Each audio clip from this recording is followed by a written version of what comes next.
Un saludo, queridos amigos. Bien, el día de hoy vamos a hacer un repaso al tronco encefálico, pero esta vez vamos a ver la configuración interna.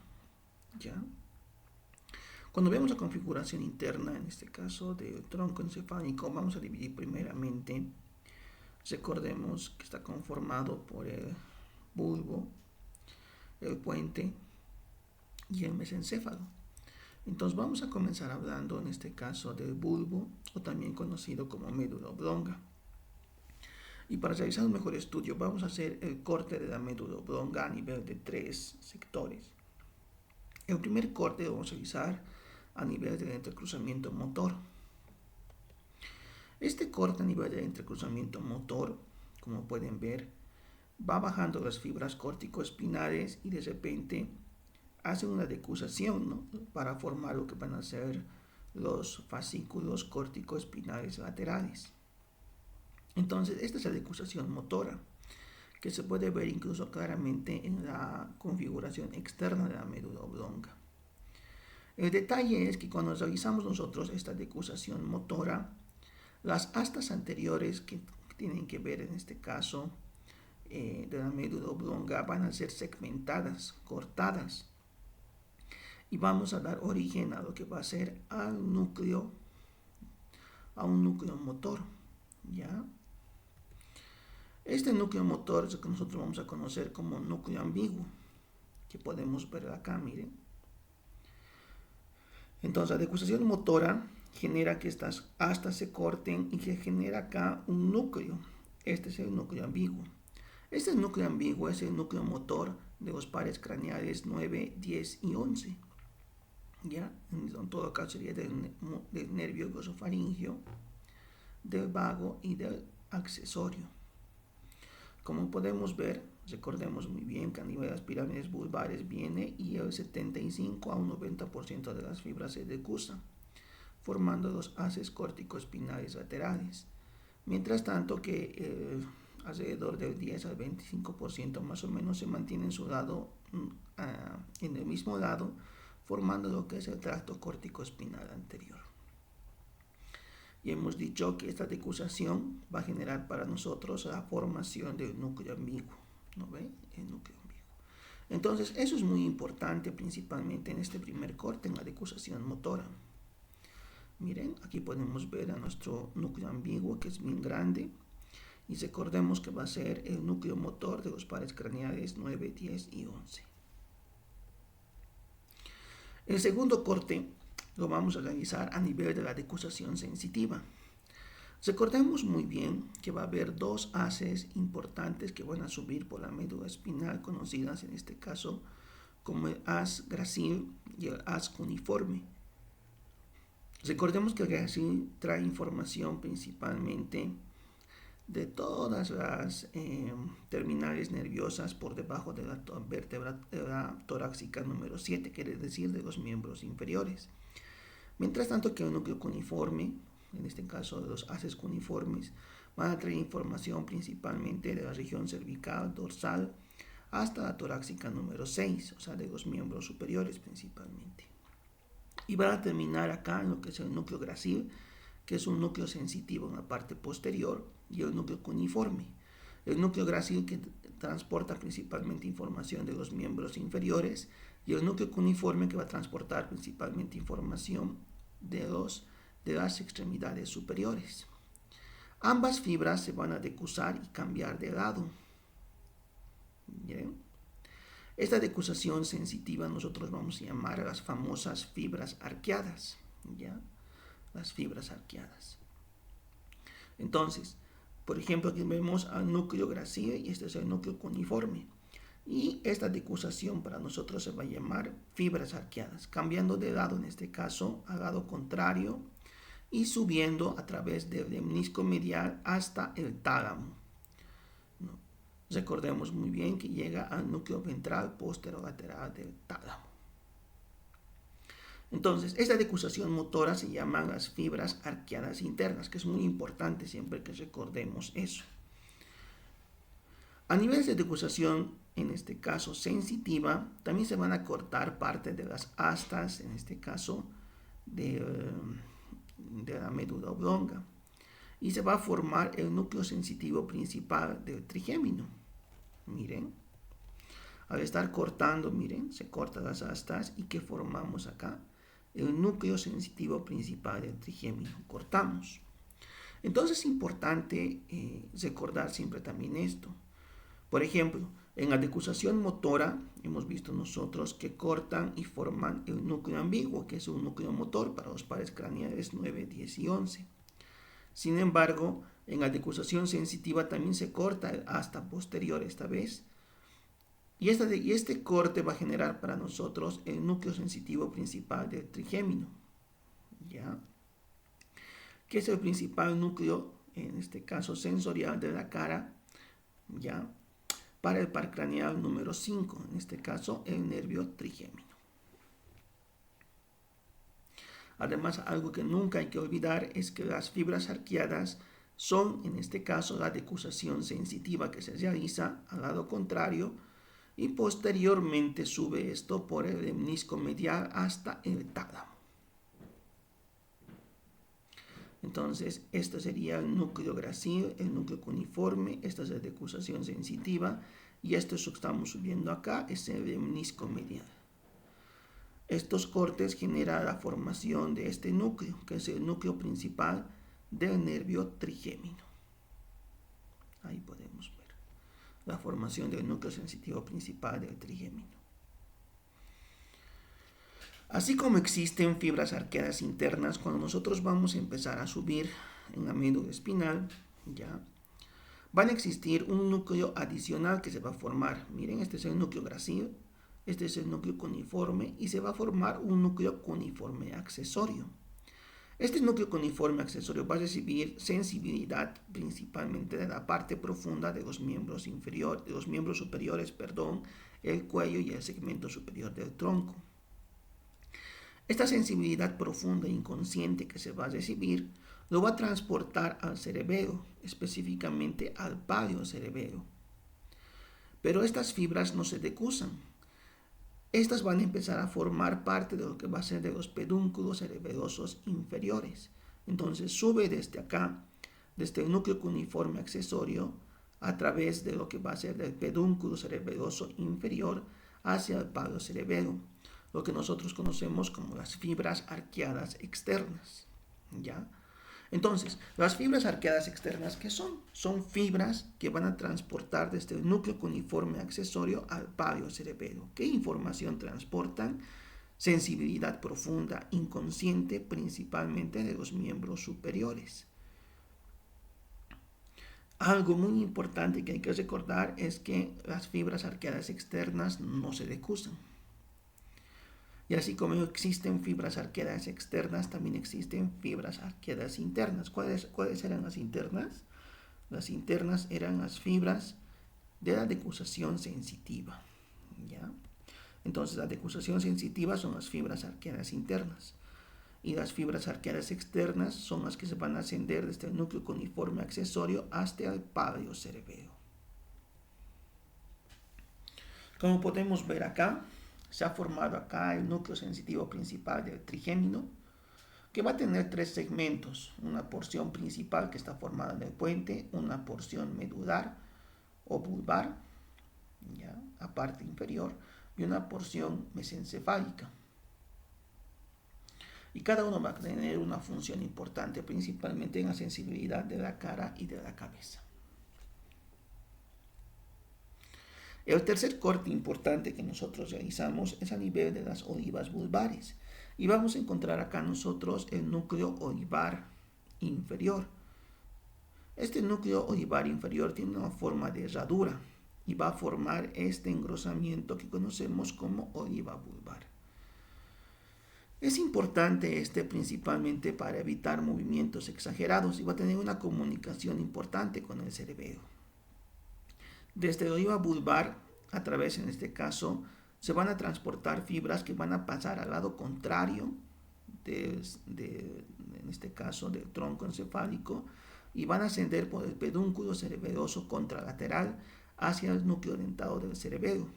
Estas fibras se van a llamar las fibras trepadoras. Entonces, el núcleo olivar inferior también recibe información de la médula espinal, de la corteza cerebral, del núcleo rojo, y va a mandar esta información ¿a dónde? Al cerebelo.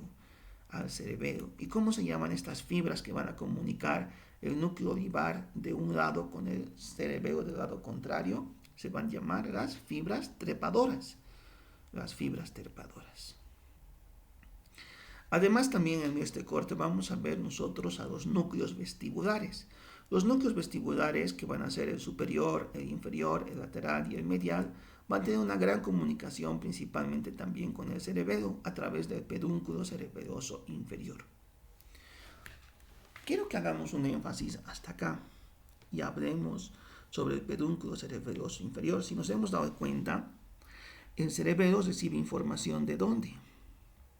De la oliva vulvar, recibe información del núcleo cuneiforme accesorio, recibe información de la médula espinal y recibe también información, en este caso estábamos hablando de los núcleos vestibulares. Entonces, las fibras aferentes que van a llegar principalmente al paliocerebelo va a ser las fibras, por ejemplo, tenemos las espinocerebelosas anteriores que se decusan, las espinocerebelosas posteriores que mandan información del mismo lado del cerebelo porque no se decusan. También hemos visto en este caso las olivocerebelosas, también conocido como fibras trepadoras, desde el núcleo olivar hacia el cerebelo contrario, ¿no ve? Porque estas se decusan. Hemos visto también a las fibras arqueadas externas, que recordemos que no se decusan. Esto viene inicial desde el núcleo cuneiforme accesorio, ¿no ve? Y llevan información propioceptiva principalmente de los miembros superiores hacia el cerebelo también. Y el último va a ser las fibras, en este caso las retículos cerebelosas, que sí también se van a decusar desde la formación reticular principalmente de la médula espinal hacia el cerebelo. Entonces, ¿qué es el pedúnculo cerebeloso inferior? Es simplemente sustancia blanca, es un conjunto de haces que van a estar formados por estas fibras. ¿Cuáles son? Desde la médula espinal hemos visto las espinocerebelosas anterior y posterior. Desde lo que es la oliva vulvar hemos visto también a las olivocerebelosas a través de las fibras trepadoras. Desde el núcleo cuneiforme accesorio, en este caso las fibras arqueadas externas. Y también desde la formación reticular, las retículos cerebelosas. Al mismo tiempo también el cerebelo va a tener información con la oliva a través de las fibras cerebelo-vestibulares y cerebelo-reticulares. Ya, en este caso con la formación reticular y con los núcleos vestibulares que manejan en este caso el equilibrio. Estos núcleos vestibulares, como hemos dicho nosotros, tienen una comunicación importante principalmente con lo que es con el cerebelo, ¿ya? Formando también las fibras vestíbulo-espinales lateral y medial y también comunicación a través del pedúnculo cerebeloso inferior con el cerebelo. Hay que recordar siempre esto. Bien, también vamos a hablar de un núcleo importante, por ejemplo, el glosofaringeo, el par craneal número 9, tiene principalmente tres núcleos.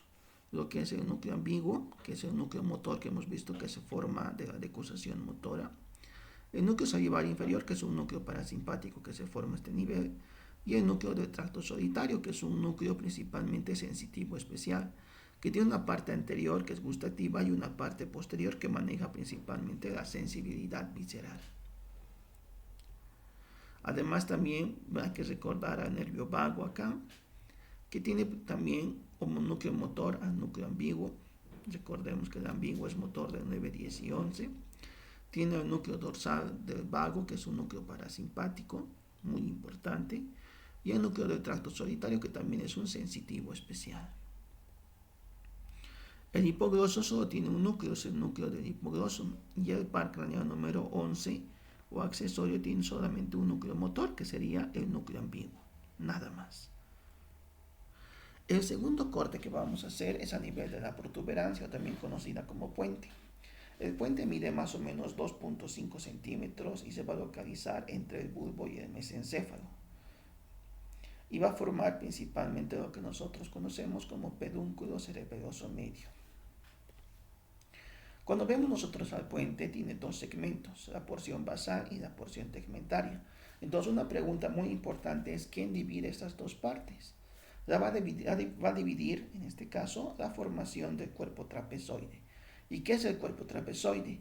Es, en este caso, la decusación auditiva. Es, en este caso, el segmento en el cual las fibras auditivas van a cambiar de lado. Estas haces van a formar una división y separan lo que forma la parte anterior, el segmento basal, y la parte posterior, el tegmento. Entonces es importante esto. La decusación auditiva es la que separa estas dos divisiones. Cuando vemos nosotros la porción basal, en la porción basal vamos a encontrar a los núcleos pontinos, que son muy importantes. ¿Qué son los núcleos pontinos? Los núcleos pontinos son el punto de relevo de la información que llega desde el cerebro hasta el cerebelo. El cerebro se comunica con el cerebelo a través de los núcleos pontinos. El cerebro manda la información o comunicación a los núcleos pontinos y los núcleos pontinos cambian de lado, se decusan y van a mandar esa información al cerebelo contralateral. De la misma forma, del cerebelo de este lado viene por acá los núcleos pontinos y cambia de lado hacia el cerebelo contralateral. Entonces, los núcleos pontinos son el punto de relevo de la información entre el cerebro y el cerebelo. ¿Ya? Y van a formar en este caso los haces conocidos como los haces córtico-pontinos, ¿no ves? Córtico-pontinos que van a formar acá, comunican con el núcleo pontino y de aquí van a llevar a través de las fibras transversas formando lo que va a ser el pedúnculo cerebeloso medio. Estos se van a encargar principalmente de la planificación y el control de los movimientos especializados. Recuerden muy bien que esta planificación, ¿por qué lo hacemos? Porque la corteza es la que razona. La corteza manda la información, pero ¿a quién manda primero la corteza la información? ¿A quién da la orden? A los núcleos pontinos. Y los núcleos pontinos mandan esa orden al cerebelo. O sea, simplemente los núcleos pontinos son un punto de relevo. Son como los que transportan la información, que es como si fuera un cartero. En este caso, el cartero del cerebro. El que se encarga de llevar esa información desde el cerebro hacia el cerebelo. Entonces, además también de estas fibras, entre las fibras transversas que vamos a ver acá, se van a encontrar también núcleos, en este caso, como van a ser haces córtico-nucleares, también las haces, en este caso, córtico-espinales, que vamos a ver ahí entrecruzadas entre las fibras. Además también, cuando vemos nosotros el tegmento, vamos a hacer dos cortes, uno a nivel del colículo facial y uno vamos a hacer a nivel del núcleo principal del trigémino. ¿Ya? Cuando hacemos nosotros el corte a nivel del colículo facial, vamos a ver, miren, acá el núcleo del par craneal número 7, que es el nervio facial, girar alrededor, en este caso, del núcleo del par craneal número 6, por eso se llama esta parte colículo facial. En este corte también es importante ver al núcleo del nervio abducens, ¿no ven? Del par craneal número 6, donde emerge aquí, y el motor principal del 7, donde hace su conículo facial. Además se van a encontrar también los núcleos vestibulares, que es muy importante ver en este caso, del sistema de equilibrio. Hay que ver una comunicación muy importante, ¿no? Aquí, por ejemplo, vemos al abducens. El abducens es un núcleo motor somático que recordemos que va a inervar al músculo recto lateral del ojo, ¿ya? Pero este núcleo abducens también se va a comunicar con el nervio oculomotor del lado contrario. Esto se llama el fascículo longitudinal medial. Miren, este es el abducens, manda información al recto lateral, pero al mismo tiempo este abducens se comunica con el recto, con el núcleo motor del nervio oculomotor, par craneal número 3. ¿Por qué motivo? Esta comunicación, conocida en este caso como fascículo longitudinal medial, permite que la abducción de un ojo genere la aducción del otro ojo inmediatamente. Por ese motivo nosotros nunca podemos Eso se llama el reflejo consensuado, ¿no? En este caso, la visión binocular que tenemos nosotros. Esto permite, en este caso, que al contraerse el recto lateral de un ojo, automáticamente se contraiga el recto medial del otro ojo, generando abducción de un ojo y aducción del otro ojo. Entonces, ¿cómo se llama este fascículo que comunica el núcleo motor del abducens con el núcleo motor del oculomotor? Se conoce como fascículo longitudinal medial, ¿ya? Y eso que va a permitir esa comunicación importante entre estos dos núcleos motores de dos pares craneales. Al mismo tiempo, recordemos que en esta parte del puente se va a formar el pedúnculo cerebeloso medio. ¿Quién forma el pedúnculo cerebeloso medio? Las fibras transversas, que están formadas por ¿quién? Recordemos, del cerebro manda información a los núcleos, en este caso pontinos, y de los núcleos pontinos pasan al lado contrario formando el pedúnculo cerebeloso medio para comunicarse con el cerebelo, que es la información adecuada. Entonces, el pedúnculo cerebeloso medio está formado por las fibras, en este caso por los fascículos transversos, que son simplemente las fibras pontocerebelosas. A nivel del tegmento también vamos a ver nosotros los núcleos del par craneal número 7, ¿no? El par craneal número 7 nervio facial tiene un núcleo motor somático, que es el importante, motor principalmente de la cara. Tenemos al núcleo salival inferior, que es un núcleo parasimpático, el salival superior, que inerva en este caso lo que es a la glándula submandibular y sublingual. El núcleo lácrimo-muconasal, que es un núcleo también parasimpático, que inerva a la glándula lacrimal y también a las partes de los senos paranasales, ¿ya? Y tenemos al núcleo del tracto solitario, que es un núcleo sensitivo especial que va a dar principalmente las fibras gustativas, principalmente para los 2/3 anteriores de la lengua. A nivel del tegmento, recordemos también al conículo facial, ¿no? Además también aquí se encuentran los núcleos cocleares, que se van a dividir en este caso el núcleo coclear posterior, que pasa por el lemnisco lateral, y el núcleo coclear anterior, que va a pasar por el cuerpo trapezoide y también va a formar el lemnisco lateral, ¿ya?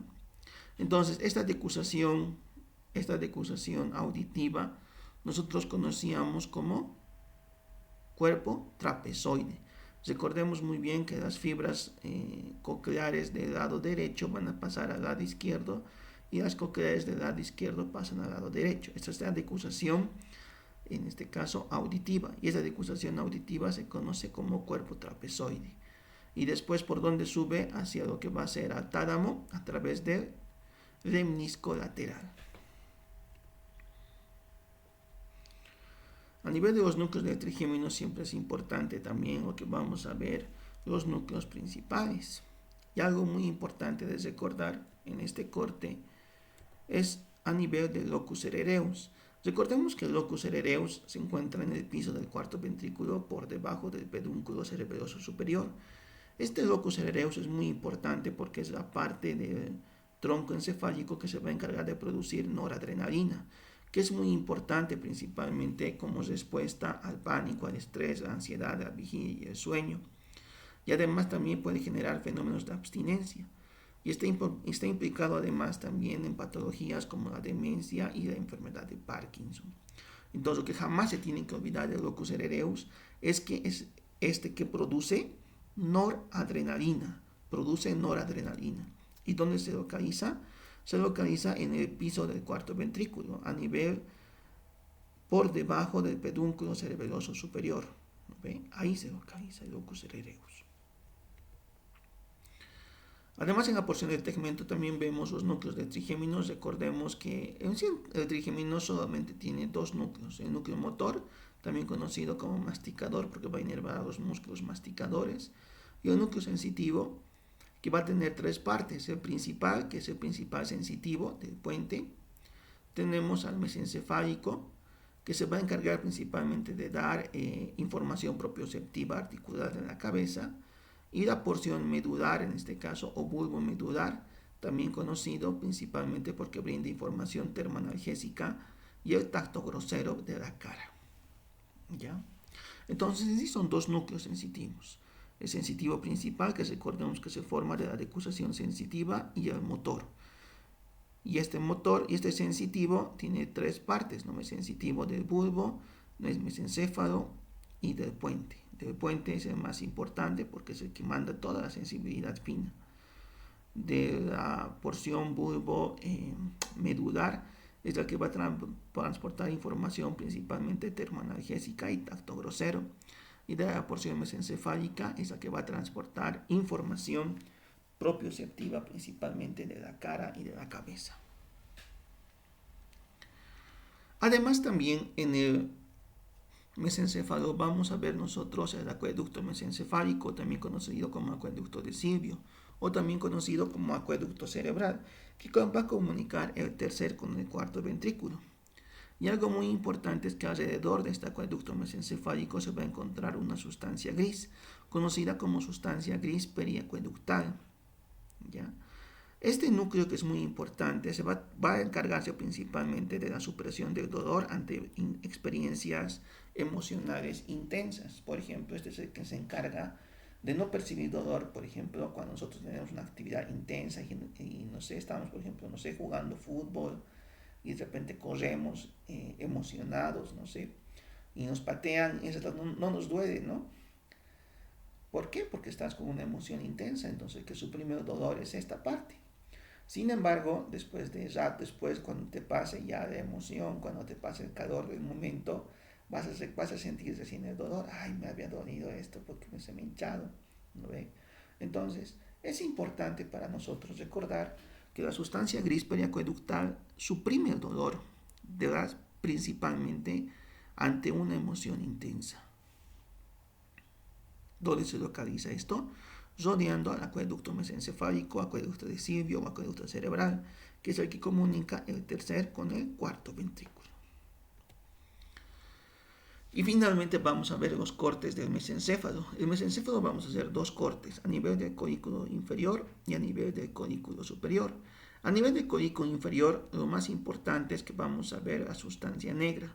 La sustancia negra es muy importante porque va a liberar lo que vamos a conocer nosotros como dopamina, que es el que se encarga principalmente de esas sensaciones, principalmente de recompensa que tenemos nosotros, que es importante principalmente para la felicidad. ¿Ya? Además es importante para el aprendizaje y para realizar movimientos. Entonces, algo muy importante que vemos nosotros a nivel de los colículos inferiores es la sustancia negra. Además, recordemos que los colículos inferiores se encargan principalmente de la formación de los reflejos ante estímulos auditivos. Y a nivel de los colículos superiores también se encargan de los reflejos, pero ante estímulos visuales. ¿Y qué es lo más importante que vamos a ver acá? Al núcleo rojo. Este núcleo rojo se va a encargar principalmente de ¿qué? Se va a encargar de la formación de movimientos finos, ¿ya? De la coordinación motriz, que va a tener dos porciones, una superior que se realizará magnocelular, ¿ya? Y otra parte superior a parvocelular. Estos van a regular para nosotros principalmente movimientos finos, que es muy importante para nosotros. Además, también aquí tenemos a los núcleos o nervio par craneal número 3, al núcleo motor principal, que va a manejar el oculomotor, y al núcleo parasimpático de Edinger-Westphal, que se encuentra en la parte posterior del núcleo motor principal del oculomotor. Entonces, el núcleo rojo es importante, estábamos hablando, porque esta porción inferior magnocelular se va a comunicar principalmente con funciones primitivas, en este caso principalmente con la médula espinal. Por ejemplo, aquí vemos el tracto rubroespinal y se va a relacionar con movimientos primitivos como el agarre de la mano, el tono flexor, que son las primeras acciones que realizamos nosotros en la infancia. Sin embargo, la porción superior, conocida como parvocelular, va a permitir comunicarse tanto con la ojiva vulvar como con el cerebelo y va a participar principalmente en el control de los movimientos finos, ¿ya? Por ejemplo, el escribir, que es un movimiento fino que podemos realizar, o la incisión que hace el cirujano, por ejemplo, durante sus cirugías. Entonces, esos son movimientos finos que van a permitir para nosotros realizar y coordinar los movimientos. ¿Dónde se encuentra eso? En la porción superior, o conocido como parvo celular. ¿Por qué se llama parvo celular? Porque se comunica con la oliva vulvar y con el cerebelo. Y esta parte va a formar los pedúnculos cerebelosos superiores, que es la comunicación que tiene con el mesencéfalo. Pero acá las fibras en el pedúnculo cerebeloso superior no van a ser tanto fibras aferentes al cerebelo, sino eferentes del cerebelo, principalmente del núcleo dentado, que vamos a ver en el cerebelo más adelante. Se van a comunicar tanto con el tálamo a través del tracto cerebelo-talámico, y se van a comunicar con la sustancia roja a través de los tractos cerebelo-rúbricos. ¿Ya? Entonces va a permitir realizar este tipo de comunicaciones tanto con el tálamo como con el cerebelo. Entonces, es importante también, miren, al mismo tiempo que estamos viendo el tronco, estamos repasando los tres tractos importantes. Hemos visto aquí, por ejemplo, el pedúnculo cerebeloso inferior, el pedúnculo cerebeloso medio y el pedúnculo cerebeloso superior. El pedúnculo cerebeloso inferior estaba formado por, ¿quiénes hemos dicho? Por las fibras espinocerebelosas anterior-posterior, olivocerebelosas, por las fibras trepadoras.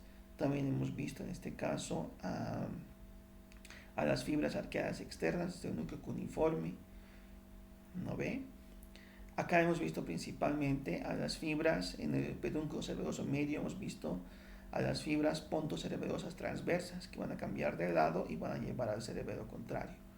Y en este caso el pedúnculo cerebeloso superior son las fibras, en este caso cerebelo rúbricas y las cerebelo-talámicas, que van a ser, que es importante, la importante comunicación que existe esta vez desde el cerebelo hasta el sistema nervioso central.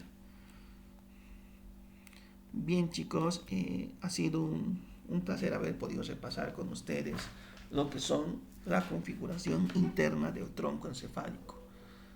Hasta otro momento, gracias.